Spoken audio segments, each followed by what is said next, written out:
Previously on A New Winter. You might be more useful than I first thought. Now, we're going to go see Mr. Tooley. I don't know where he is, I said. Oh, I know where he is, she said. In fact, we've been there before. This is episode 25 of A New Winter.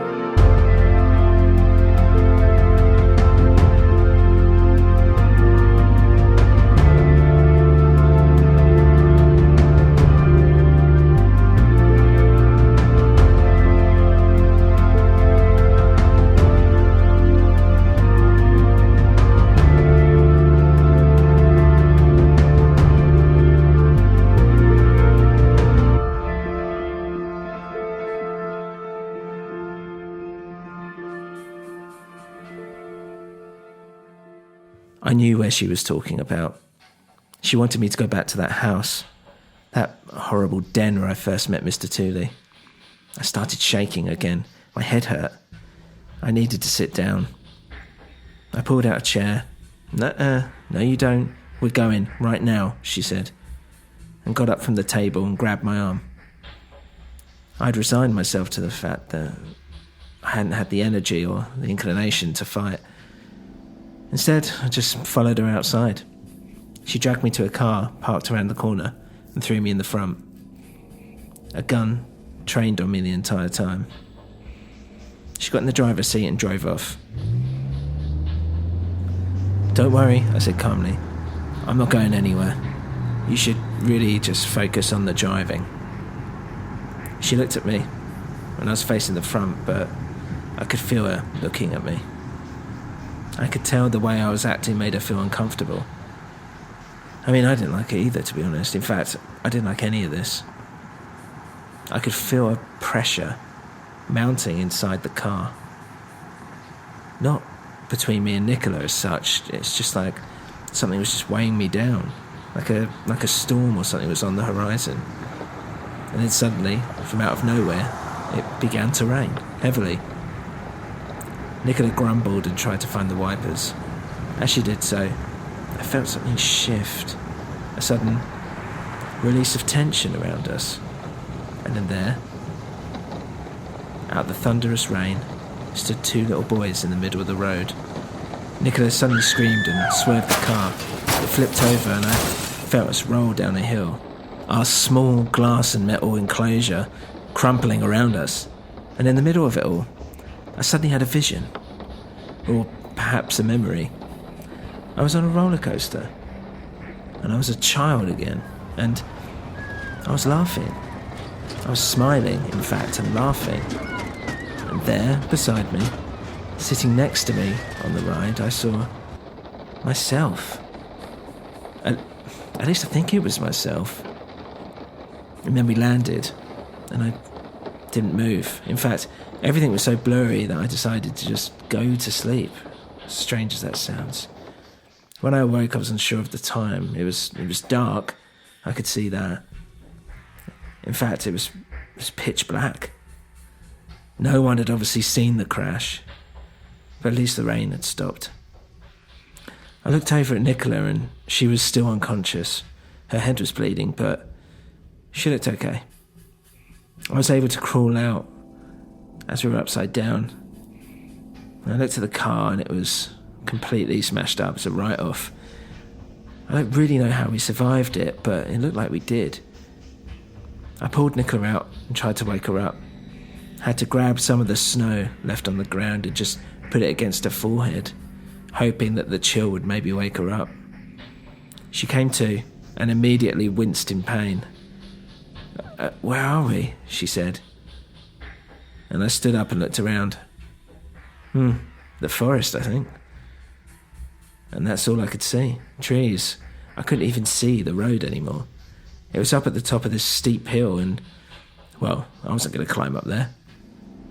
She looked around and then looked for a gun. Oh, shit, she said. It's okay, you really won't need it, I said. I could feel that whatever was going to happen was going to happen. There was nothing I could do about it. Look, I said, and nodded behind her. She turned around to see what I could see. There was a plume of smoke rising into the air. There's where we have to go, I said. Why? Because I'm pretty sure that's where he's waiting. That's where Mr. Tooley is. You know, who you wanted to see. How do you know that? She asked. Well, I don't, I replied. And it's true, I didn't. But what had been happening, I just had a feeling that something was going to happen, and going with my gut seemed to be pretty successful so far. Slowly, we walked through the forest, not saying a word, until we saw the house. It sent a shiver up and down my spine. This was the same house that I'd gone through the back entrance of. The back entrance where Mr. Tooley had called the used. Smoke was coming from the chimney at the top. Someone was in. Someone was inside and had started a fire. I knew someone was waiting for me in there. Look, Nicola said, and pointed to the front of the house. There was a faint glow of light, and we could see the front doors was just wide open. I said. It looks like someone's inviting us in. Nicola hesitated.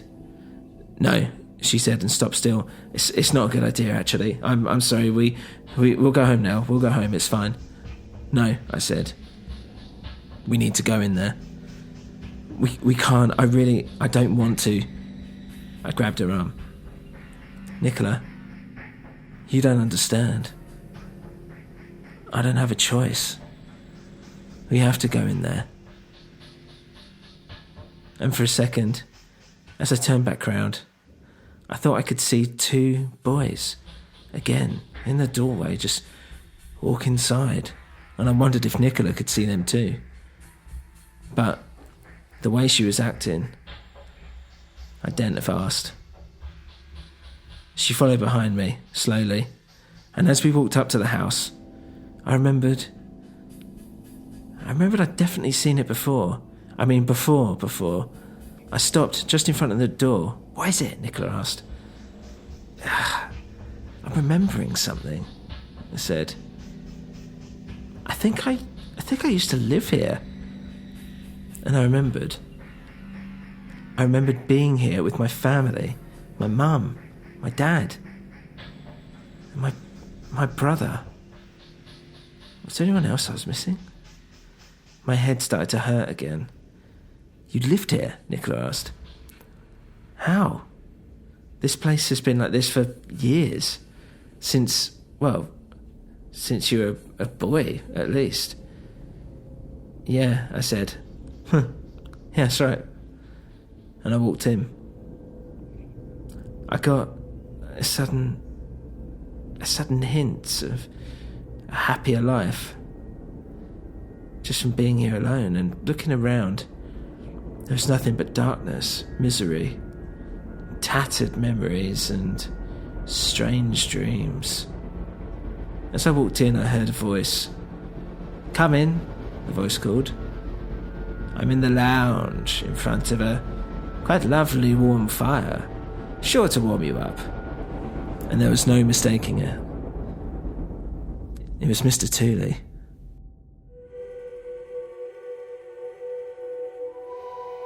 If you enjoy the show, please leave a review on your podcast platform of choice. For more info, including how you can support the show, please visit anewwinter.com. Thank you for listening to A New Winter.